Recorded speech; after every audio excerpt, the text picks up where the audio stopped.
क्या तुमने कभी सोचा है कि जीवन में तुम्हारे साथ जो कुछ भी होता है उसके पीछे कोई रहस्य छिपा है? क्या यह सब केवल संयोग है या कोई अदृश्य शक्ति है जो हर घटना को नियंत्रित करती है? हम सभी अपने जीवन में सुख और दुख, सफलता और असफलता का अनुभव करते हैं। कभी कभी हमें लगता है कि हमने बहुत मेहनत की, लेकिन परिणाम उम्मीद के मुताबिक नहीं मिले। वहीं कई बार बिना ज्यादा प्रयास के भी हमें अप्रत्याशित लाभ मिल जाता है। ऐसे में मन में यह प्रश्न उठना स्वाभाविक है कि आखिर कर्म का फल कब और कैसे मिलता है। यह एक ऐसा गूढ़ प्रश्न है जिसका उत्तर हजारों वर्षों से मानव सभ्यता तलाश रही है, और इसका रहस्य स्वयं भगवान श्री कृष्ण ने श्रीमद्भगवद गीता के माध्यम से हमें समझाया है। यह संसार कोई अराजक स्थान नहीं, बल्कि एक सुव्यवस्थित तंत्र है जहां प्रत्येक क्रिया की एक निश्चित प्रतिक्रिया होती है। यह न्यूटन के गति के तीसरे नियम से भी गहरा है, जहां हर क्रिया की बराबर और विपरीत प्रतिक्रिया होती है। यह ब्रह्मांड का अटल नियम है जिसे हम कर्म का सिद्धांत कहते हैं। लेकिन यह सिद्धांत केवल भौतिक क्रियाओं तक सीमित नहीं है, यह हमारे विचारों, हमारी भावनाओं और हमारे इरादों तक भी फैला हुआ है। तुम्हारा हर संकल्प, हर शब्द और हर कार्य इस ब्रह्मांड में एक ऊर्जा तरंग की तरह प्रसारित होता है, और फिर वही तरंग परिवर्तित होकर तुम्हारे जीवन में लौट आती है। यह एक सूक्ष्म फिर भी शक्तिशाली चक्र है जिससे कोई भी प्राणी बच नहीं सकता।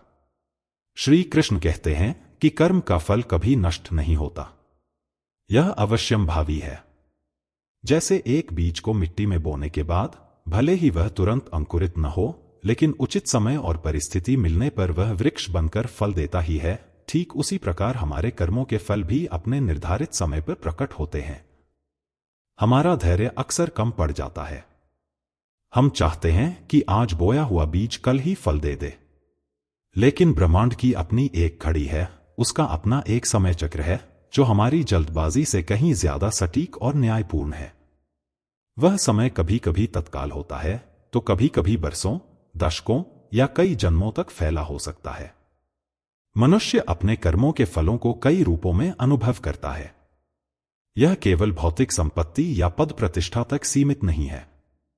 कर्म का फल तुम्हारे स्वास्थ्य में, तुम्हारे रिश्तों में, तुम्हारी मानसिक शांति में और तुम्हारे आध्यात्मिक विकास में भी प्रकट होता है। यदि तुम किसी के प्रति दयालुता का भाव रखते हो, तो वह दयालुता किसी और रूप में तुम्हारे जीवन में लौट आती है। यदि तुम किसी के साथ छल करते हो, तो वह छल भी किसी न किसी रूप में तुम्हें ही भुगतना पड़ता है। यह एक अदृश्य बैंक खाते की तरह है, जहां तुम्हारे हर शुभ कर्म के लिए पुण्य जमा होता है और हर अशुभ कर्म के लिए ऋण चढ़ता है। और इस खाते का हिसाब बहुत सूक्ष्मता से रखा जाता है, जहां कोई गलती नहीं होती। कर्मों के फल मिलने का समय और तरीका, यह कई कारकों पर निर्भर करता है। श्री कृष्ण हमें समझाते हैं कि कर्म का फल केवल उसके बाहरी स्वरूप पर नहीं, बल्कि उसके पीछे की भावना, उद्देश्य और निष्ठा पर आधारित होता है। यदि तुमने कोई कर्म क्रोध में किया है, भले ही उसका परिणाम बाहरी रूप से अच्छा दिखे, तो भी उसके भीतर नकारात्मक ऊर्जा का बीज बो दिया गया है। वहीं यदि तुमने किसी की निस्वार्थ भाव से सेवा की है, भले ही तुम्हें कोई धन्यवाद न मिले, तो उसका फल अवश्य ही शुभ होगा। ब्रह्मांड केवल तुम्हारी क्रिया को नहीं, बल्कि तुम्हारे अंतरंग भाव को पढ़ता है।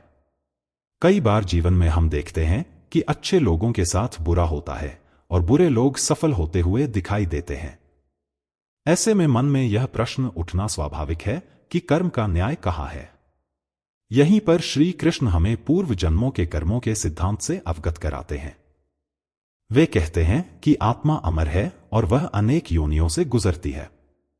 इस जीवन में जो कुछ भी हम अनुभव करते हैं, वह केवल हमारे इस जन्म के कर्मों का फल नहीं होता, बल्कि इसमें हमारे संचित कर्मों का भी बड़ा योगदान होता है। वे कर्म जो हमने पिछले जन्मों में किए थे, वे भी अपना फल देने के लिए सही समय की प्रतीक्षा करते हैं। इसलिए किसी भी तात्कालिक घटना को देखकर ब्रह्मांड के न्याय पर संदेह नहीं करना चाहिए। कुछ कर्म ऐसे होते हैं जिनका फल तात्कालिक होता है। जैसे यदि तुम आग में हाथ डालोगे तो तुरंत जलोगे, यह प्रत्यक्ष और अविलंब फल है। लेकिन कुछ कर्म ऐसे होते हैं जिनका फल विलंबित होता है। ये वे कर्म होते हैं जिनके परिणाम को परिपक्व होने में समय लगता है, ठीक वैसे ही जैसे एक बड़े पेड़ को फल देने में कई साल लग जाते हैं। इन विलंबित फलों में अक्सर हमारी धैर्य की परीक्षा होती है।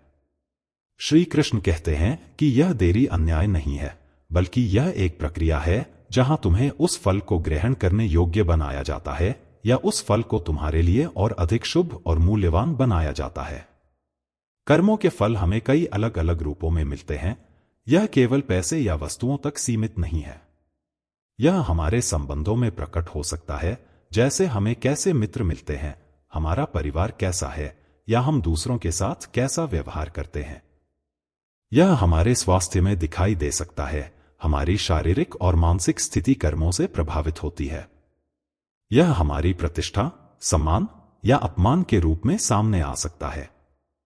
जो आज दूसरों को सम्मान देता है, वह कल स्वयं सम्मान पाता है। जो दूसरों को दुख देता है, वह अंततः अकेला और तिरस्कृत महसूस करता है। श्री कृष्ण हमें बार बार स्मरण कराते हैं कि यह जीवन एक दर्पण की तरह है। तुम जो कुछ भी ब्रह्मांड में देते हो, वही तुम्हें वापस लौटकर मिलता है। यह अटल है। कर्म के फल को समझने के लिए हमें यह भी जानना होगा कि कर्म केवल बाहरी क्रिया नहीं है। तुम्हारे विचार, तुम्हारी भावनाएं और तुम्हारे संकल्प भी कर्म हैं और इनके भी फल होते हैं। श्री कृष्ण कहते हैं कि मनुष्य अपने विचारों से ही महान बनता है या उसका पतन होता है। यदि तुम्हारे विचार शुद्ध हैं, यदि तुम्हारे भीतर दूसरों के प्रति प्रेम और करुणा है, तो ये सूक्ष्म कर्म भी तुम्हारे भविष्य को उज्जवल बनाते हैं। वहीं यदि तुम्हारे मन में ईर्ष्या, घृणा या द्वेष है, तो ये नकारात्मक विचार भी तुम्हारे लिए अशुभ फलों का निर्माण करते हैं, भले ही तुमने बाहरी रूप से कुछ गलत न किया हो। तुम्हारी आंतरिक दुनिया तुम्हारी बाहरी वास्तविकता को आकार देती है। यह समझना महत्वपूर्ण है कि कर्म का फल कभी भी तुम्हें दंडित करने के लिए नहीं आता। यह एक शुद्ध शिक्षक है, एक ऐसा मार्गदर्शक जो तुम्हें तुम्हारी गलतियों से सीखने और अपनी आत्मा को विकसित करने का अवसर देता है। जब तुम किसी कर्म का नकारात्मक फल भोगते हो, तो यह एक संकेत है कि तुम्हें अपने दृष्टिकोण या अपनी क्रिया में बदलाव लाने की आवश्यकता है। यह तुम्हें बेहतर बनने, अधिक जागरूक होने का मौका देता है। श्री कृष्ण का संदेश है कि हमें अपने कर्मों के फलों से भागना नहीं चाहिए, बल्कि उन्हें स्वीकार करना चाहिए और उनसे सीखना चाहिए। यही वास्तविक ज्ञान का मार्ग है। कई बार हम अपने कर्मों के फल को पहचानने में चूक जाते हैं। हम सोचते हैं कि यह तो बस किस्मत है या यह तो संयोग है। लेकिन श्री कृष्ण की दृष्टि में कुछ भी संयोग नहीं है। हर घटना, हर व्यक्ति जो तुम्हारे जीवन में आता है, वह तुम्हारे ही कर्मों के किसी न किसी फल से जुड़ा होता है। जब तुम इस गहरे संबंध को समझना शुरू करते हो, तो तुम अपने जीवन की घटनाओं को एक नए दृष्टिकोण से देखने लगते हो। तुम्हें यह एहसास होता है कि तुम अपने भाग्य के निर्माता स्वयं हो और तुम्हारी आज की हर क्रिया तुम्हारे कल को गढ़ रही है। यह ज्ञान तुम्हें अपने हर कदम के प्रति अधिक सजग और जिम्मेदार बनाता है। इसलिए जब हम कर्म के फल की बात करते हैं, तो यह केवल सुख दुख का हिसाब किताब नहीं है। यह आत्मा की एक लंबी यात्रा है, जहां हर कर्म, हर अनुभव तुम्हें तुम्हारी अंतिम नियति की ओर ले जा रहा है। वह नियति है मुक्ति और परमात्मा से एकाकार होना। श्री कृष्ण यही सिखाते हैं कि तुम्हारा हर कर्म, चाहे वह कितना भी छोटा क्यों न हो, तुम्हारे आध्यात्मिक विकास में योगदान देता है। जब तुम इस सत्य को हृदय से स्वीकार कर लेते हो कि कर्म का फल अवश्यंभावी है और वह हमेशा न्यायपूर्ण होता है, तब तुम अपने जीवन के हर पल को एक अवसर के रूप में देखते हो, एक अवसर अपने कर्मों को शुद्ध करने का, अपनी आत्मा को उन्नत करने का और इस संसार में रहते हुए भी दिव्य जीवन जीने का। श्री कृष्ण ने अर्जुन को युद्ध भूमि में कर्म का सबसे गहरा ज्ञान दिया, क्योंकि अर्जुन फल की चिंता में अपने कर्तव्य से विमुख हो रहा था। भगवान ने उसे समझाया कि कर्म करना ही तुम्हारा धर्म है और उसके फल की चिंता तुम्हें नहीं करनी चाहिए, क्योंकि फल मेरे अधीन है। यह सिद्धांत कर्म के फल की अनिश्चितता को नहीं दर्शाता, बल्कि यह सिखाता है कि हमें फल पर आसक्त हुए बिना अपना कर्म करना चाहिए। फल तो मिलेगा ही, लेकिन उस फल के प्रति हमारी आसक्ति ही बंधन का कारण बनती है। जब हम फल की इच्छा से मुक्त होकर कर्म करते हैं, तो वह कर्म हमें पवित्र करता है और हमें मुक्ति की ओर ले जाता है। तुम्हारे कर्मों का फल कब मिलेगा, यह एक ऐसा रहस्य है जिसे हम अपनी सीमित बुद्धि से पूरी तरह नहीं समझ सकते। यह कई कारकों पर निर्भर करता है: कर्म की गुणवत्ता, उसके पीछे की भावना, तुम्हारी आध्यात्मिक स्थिति और ब्रह्मांडीय समय चक्र। कुछ कर्मों के फल तुरंत मिलते हैं, जैसे किसी को गाली देने पर तत्काल उसकी प्रतिक्रिया। कुछ कर्मों के फल देर से मिलते हैं, जैसे किसी व्यवसाय में लंबे समय तक कड़ी मेहनत के बाद सफलता। और कुछ कर्मों के फल इतने सूक्ष्म होते हैं कि वे सीधे दिखाई नहीं देते, जैसे तुम्हारे भीतर की शांति या तुम्हारे रिश्तों की मधुरता। ये सभी कर्म के ही फल हैं, बस उनके प्रकट होने का तरीका और समय भिन्न होता है। कर्म का फल केवल तुम्हें ही नहीं मिलता, बल्कि तुम्हारे आसपास के वातावरण और अन्य प्राणियों को भी प्रभावित करता है। श्री कृष्ण कहते हैं कि हम सब एक दूसरे से जुड़े हुए हैं। तुम्हारे द्वारा किया गया एक छोटा सा शुभ कर्म भी पूरे समाज में सकारात्मक ऊर्जा फैलाता है, और एक नकारात्मक कर्म भी दूसरों को प्रभावित करता है। यही कारण है कि हमें हमेशा सचेत रहना चाहिए कि हमारे कर्मों का प्रभाव केवल हम तक सीमित नहीं है, बल्कि यह एक लहर की तरह फैलता है। यह समझना तुम्हें अपने हर कार्य के प्रति अधिक जिम्मेदार बनाता है, क्योंकि तुम जानते हो कि तुम्हारे कर्म का फल केवल तुम्हारे लिए नहीं, बल्कि पूरे ब्रह्मांड के लिए है। जब तुम अपने जीवन में किसी दुख या कष्ट का सामना करते हो, तो अक्सर यह सवाल उठता है कि मैंने क्या गलत किया। यह मानवीय स्वभाव है। लेकिन श्री कृष्ण की वाणी हमें सिखाती है कि हर दुख एक अवसर है, एक ऐसी प्रक्रिया है जिससे तुम्हारी आत्मा शुद्ध होती है। यह कर्म का फल ही है जो तुम्हें भीतर से और अधिक मजबूत बनाता है, तुम्हें सहने की शक्ति देता है और तुम्हें जीवन के गहरे रहस्यों से अवगत कराता है। यह तुम्हें सिखाता है कि भौतिक सुख दुख क्षणिक हैं और सच्ची खुशी आंतरिक शांति में है। इस प्रकार कर्म का फल केवल बाहरी परिणामों के बारे में नहीं है, बल्कि यह तुम्हारी आत्मा के विकास और परमात्मा के साथ तुम्हारे संबंध के बारे में भी है। कर्म का फल केवल हमारे कृत्यों का परिणाम नहीं, बल्कि हमारी नियति का सूत्रधार भी है। श्री कृष्ण कहते हैं कि जो जैसा बोता है वैसा ही काटता है, और यह नियम अटल है। तुम्हारे आज के कर्म ही तुम्हारे कल का निर्माण कर रहे हैं। यदि तुम अपनी नियति को बदलना चाहते हो, तो तुम्हें अपने कर्मों को बदलना होगा। यह कोई भाग्यवादी दर्शन नहीं, बल्कि एक सशक्तिकरण का मार्ग है जो तुम्हें यह शक्ति देता है कि तुम अपने जीवन को अपनी इच्छा अनुसार ढाल सको। तुम्हें यह समझना होगा कि तुम निष्क्रिय रूप से अपने भाग्य के शिकार नहीं हो, बल्कि तुम उसके सक्रिय निर्माता हो। कई बार जब कर्म का फल तुरंत नहीं मिलता, तो मनुष्य अधीर हो जाता है और अपने मार्ग से भटक जाता है। वह सोचता है कि शायद उसके प्रयासों का कोई लाभ नहीं है, और फिर वह नकारात्मकता की ओर मुड़ जाता है। लेकिन श्री कृष्ण कहते हैं कि धैर्य एक महान गुण है, और यह विश्वास ही है जो तुम्हें अपने लक्ष्य तक पहुंचाता है। जैसे एक किसान बीज बोने के बाद तुरंत फसल नहीं काटता, वह धूप, पानी और समय का इंतजार करता है, उसी तरह तुम्हें भी अपने कर्मों के फल के लिए धैर्य रखना होगा। यह धैर्य ही तुम्हें आंतरिक शक्ति देता है और तुम्हें अपने मार्ग पर अडिग रहने में मदद करता है। कर्मों का फल केवल शारीरिक या भौतिक नहीं होता, यह मानसिक और आध्यात्मिक भी होता है। जब तुम किसी के साथ अच्छा करते हो, तो तुम्हें मानसिक शांति मिलती है, तुम्हारा अंतर्मन प्रसन्न होता है। यह भी कर्म का एक फल है। जब तुम किसी को क्षमा करते हो, तो तुम खुद को भी मुक्त करते हो, और यह मुक्ति एक गहरा आध्यात्मिक अनुभव है। श्री कृष्ण कहते हैं कि निष्काम कर्म ही योग है, और जब तुम बिना किसी स्वार्थ के कर्म करते हो, तो तुम अपने भीतर ही परमात्मा का अनुभव करते हो।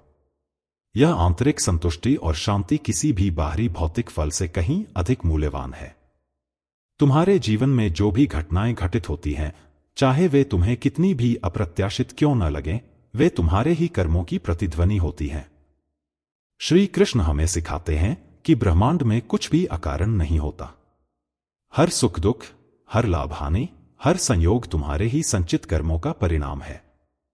जब तुम इस सत्य को हृदय से स्वीकार कर लेते हो, तो तुम शिकायतों से मुक्त हो जाते हो। तुम न तो दूसरों को दोष देते हो और न ही अपने भाग्य को कोसते हो। तुम अपनी जिम्मेदारियों को समझते हो और अपनी ऊर्जा को बेहतर कर्म करने में लगाते हो।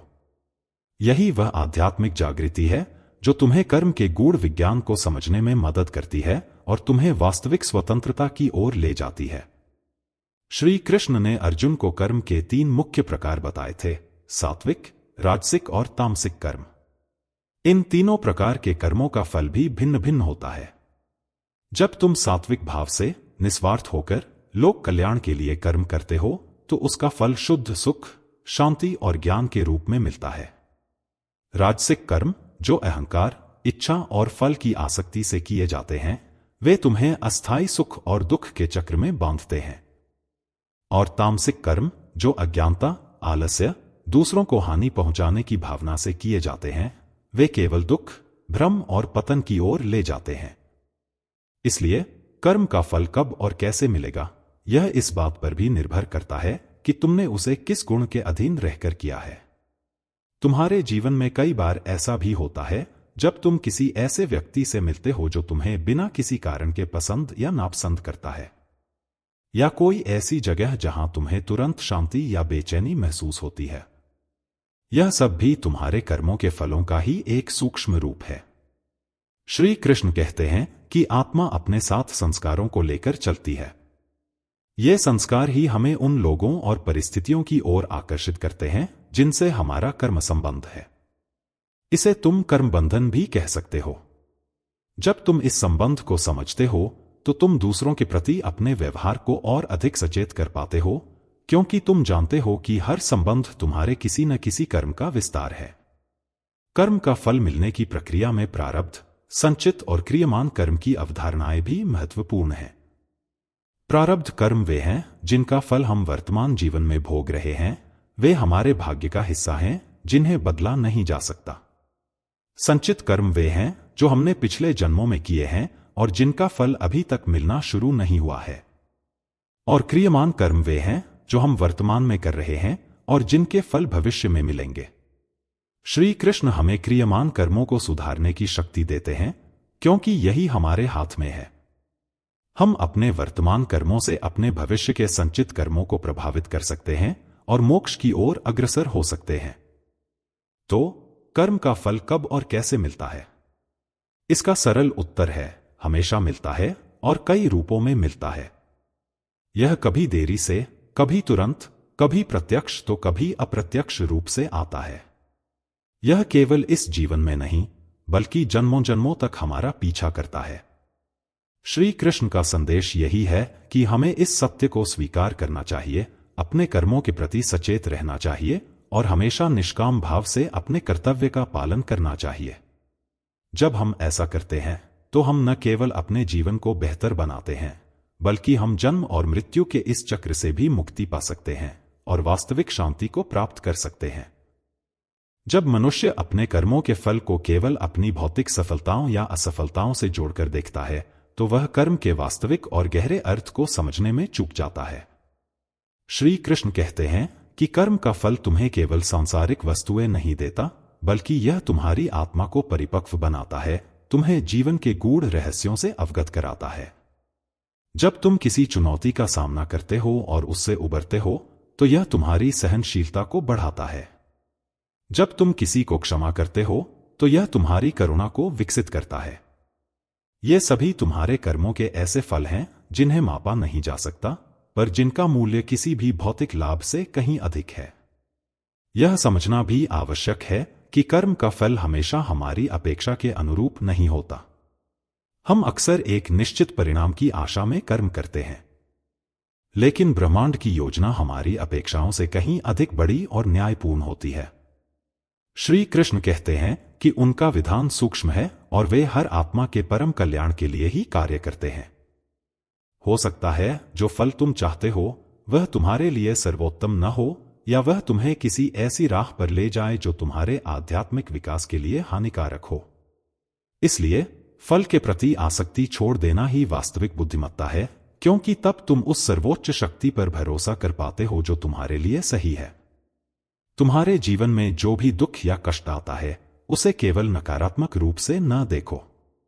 श्री कृष्ण की शिक्षा है कि दुख भी एक गुरु है, एक ऐसी प्रक्रिया है जिससे तुम्हारी आत्मा शुद्ध होती है। यह कर्म का फल ही है जो तुम्हें भीतर से और अधिक मजबूत बनाता है, तुम्हें अपनी सीमाओं से परे जाने की शक्ति देता है। कई बार सबसे बड़े आध्यात्मिक परिवर्तन सबसे गहरे दुख के बाद ही होते हैं। यह तुम्हें भौतिक संसार की नश्वरता का एहसास कराता है और तुम्हें शाश्वत सत्य की ओर मोड़ देता है। इस प्रकार कर्म का फल केवल परिणामों के बारे में नहीं है, बल्कि यह तुम्हारी आत्मा के विकास और परमात्मा के साथ तुम्हारे संबंध के बारे में भी है। अंततः कर्म का फल कब और कैसे मिलता है, इस पर गहन चिंतन तुम्हें एक महत्वपूर्ण सत्य की ओर ले जाएगा। तुम अपने कर्मों के स्वामी हो और तुम अपने भाग्य के निर्माता हो। श्री कृष्ण हमें यह शक्ति देते हैं कि हम अपने वर्तमान कर्मों से अपने भविष्य को आकार दे सकें।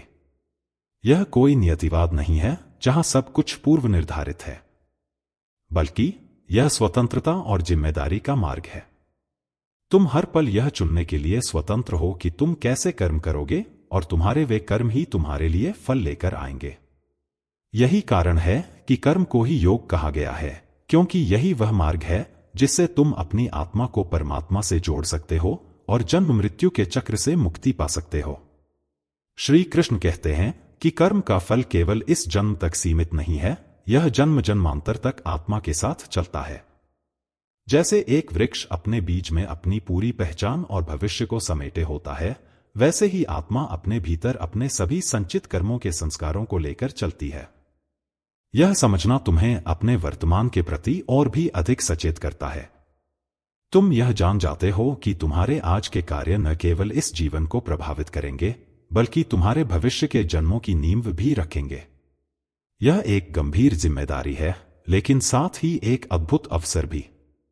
जब तुम किसी को कष्ट देते हो, तो वह कर्म केवल उस व्यक्ति को ही दुख नहीं पहुंचाता, बल्कि तुम्हारे अपने भीतर भी एक नकारात्मक ऊर्जा का निर्माण करता है। यह ऊर्जा तुम्हारे चित्त को मैला करती है और तुम्हारे आध्यात्मिक मार्ग में बाधा बनती है। इसी प्रकार जब तुम किसी की निस्वार्थ सहायता करते हो, जब तुम प्रेम और करुणा फैलाते हो, तो वह कर्म तुम्हारे भीतर एक सकारात्मक ऊर्जा का संचार करता है।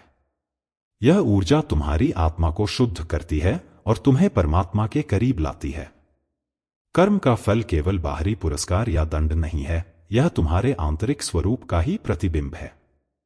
कर्म का फल कब मिलता है, यह अक्सर हमारी अपेक्षा से अलग होता है। कई बार तुम्हें लगता है कि तुमने अच्छा किया, पर तुम्हें बुरा फल मिला, या किसी ने बुरा किया पर उसे कोई दंड नहीं मिला। यह हमें भ्रमित करता है। लेकिन श्री कृष्ण की दृष्टि में न्याय हमेशा होता है, भले ही हमारी सीमित समझ उसे तत्काल न देख पाए। यह हो सकता है कि जिस व्यक्ति ने तुम्हें दुख पहुंचाया है, उसने अपने प्रारब्ध कर्मों के कारण उस दुख को भोग लिया हो, या उसके संचित कर्मों का फल बाद में मिले, और तुम्हारे अच्छे कर्मों का फल भी सही समय पर सही रूप में मिलेगा, जब तुम उसे सबसे अच्छी तरह से ग्रहण कर पाओगे। यही कारण है कि हमें अपने कर्मों पर ध्यान केंद्रित करना चाहिए, न कि उनके फलों पर आसक्त होना चाहिए। श्री कृष्ण कहते हैं कि फल की चिंता करने वाला व्यक्ति कर्म के बंधन में बंध जाता है, लेकिन जो अपना कर्तव्य पूरी निष्ठा से करता है और परिणाम को ईश्वर पर छोड़ देता है, वह मुक्ति की ओर बढ़ता है। कर्म का फल स्वयं ईश्वर के विधान का हिस्सा है और वह विधान कभी गलती नहीं करता। तो जब भी तुम्हारे मन में कर्म के फल को लेकर कोई संदेह उठे, तो याद रखना कि ब्रह्मांड का न्याय अटूट है और तुम्हारा हर कर्म, चाहे वह कितना भी छोटा या बड़ा क्यों न हो, अपना फल अवश्य देगा, अपने निर्धारित समय पर और अपने न्यायपूर्ण तरीके से। यही कर्म के विज्ञान का सबसे गूढ़ सत्य है। यह समझना भी महत्वपूर्ण है कि कर्म का फल कभी भी तुम्हें अकारण नहीं मिलता। यह हमेशा तुम्हारे ही कृत्यों की एक प्रतिक्रिया होती है। श्री कृष्ण कहते हैं कि कोई भी घटना, कोई भी परिणाम बिना किसी कर्म के घटित नहीं होता। यह ब्रह्मांड एक विशाल कारण और प्रभाव का जाल है, जहां हर चीज एक दूसरे से जुड़ी हुई है। जब तुम किसी ऐसे व्यक्ति से मिलते हो जिसने तुम्हें दुख पहुंचाया है, तो यह केवल एक संयोग नहीं हो सकता। यह तुम्हारे पिछले कर्मों का ही परिणाम हो सकता है जो अब तुम्हारे सामने आया है।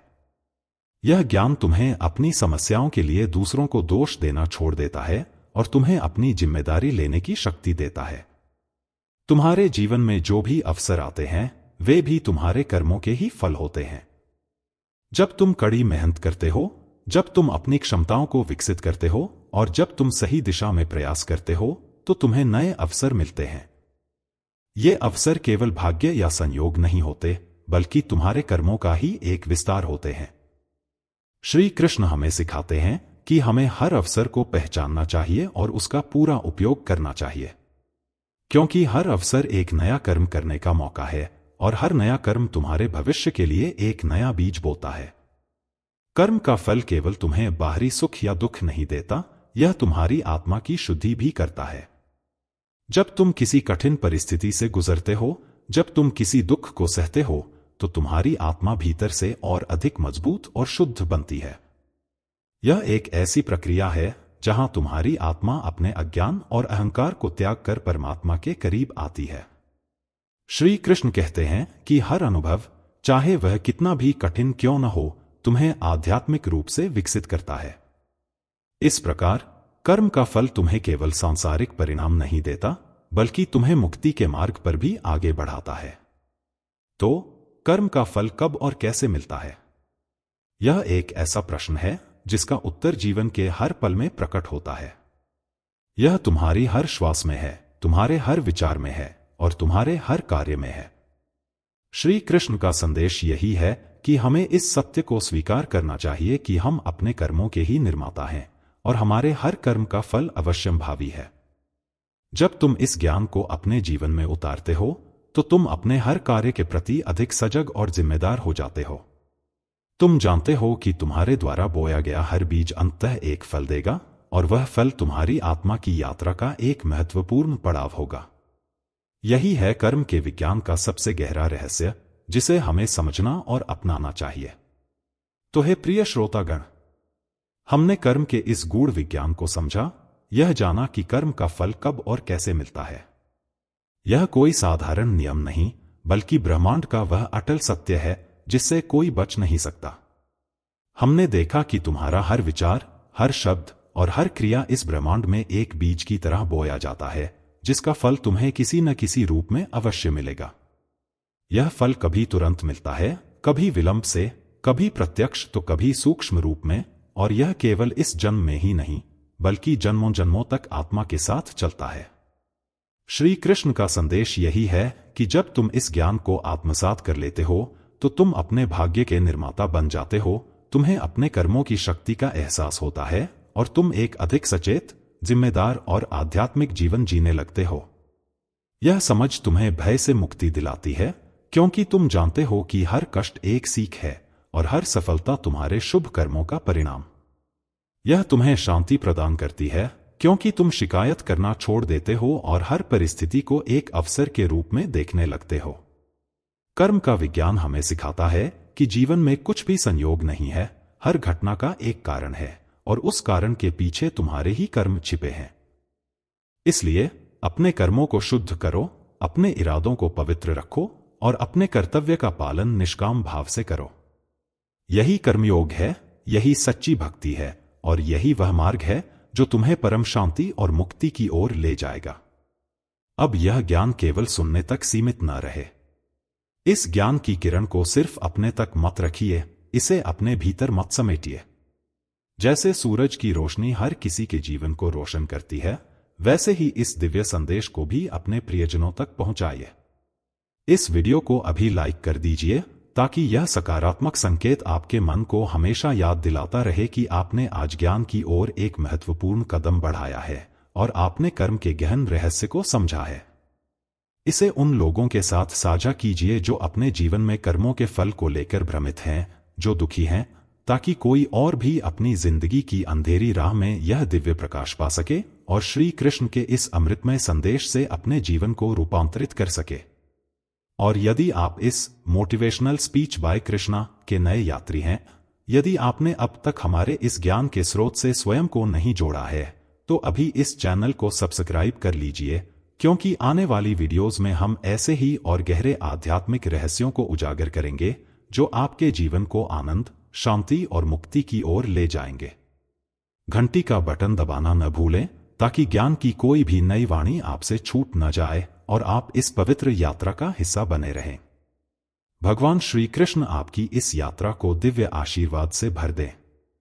अपना ख्याल रखिए, अपने कर्म करते रहिए और हर पल मुस्कुराते रहिए, क्योंकि कर्म का फल अवश्य मिलता है और वह हमेशा न्यायपूर्ण होता है। जय श्री राधे कृष्ण।